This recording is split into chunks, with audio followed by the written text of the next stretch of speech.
तो मशरूम पसंद तेल वीडियो तुम खतर तो आज हाबो तुम मशरूम टिक्का कत पे हूँ घर बन खाली 5 मिनटन मज तंदूर वर तो अवन वर सहल बना आराम सान हूँ तुम घर बन आनो बाउल तथ त्रो मस्टर्ड ऑयल 2 चमच बे त्रो जिंजर गार्लिक पेस्ट 1 चमच बे त्रो साल्ट ये मज अमे पे त्रो रेड चिली पाउडर 1 चमच बे त्रो जीरा पाउडर 1 चमच तो बे त्रो गरम मसाला 1 चमच बे त्रो ये कसूरी मेथी 1 चमच तो अमे पे त्रो हेंग कट 2 चमच यह गोड़े थोमुत हेंग कर हेंग कट जरूरी ये मज तो अमे पे त्रो ये चाट मसाला 1 चमच तो बे त्रो लेमन जूस त्रित वन करो यह असल पे मिक्स ताकि मसाल गस असल पे रलन सोन तो युथ यह मसाला असल पे मिक्स गस तो अमे पे करो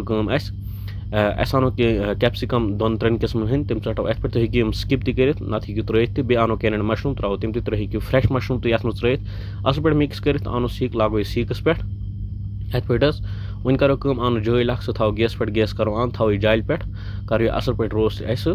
जाल पे तो युथ यह तैयार गो कड़ो यह नबर तो वन त्रो प्लेट्स पे गो सोन मशरूम टिक्का रेडी तुम तक कर रेसिपी फिर जरूर ट्राई कर पे यार दोस्तों जरूर शेयर ताकि तम तक घर मशरूम टिक्का बन बे वन तुम कमेंट बॉक्स में तुम कम रेसिपी जरूर बे कर सोन पेज बाकी मजीद वीडियो खतर फॉलो तथ पे वीडियो बाकी अल्लाह हाफिज।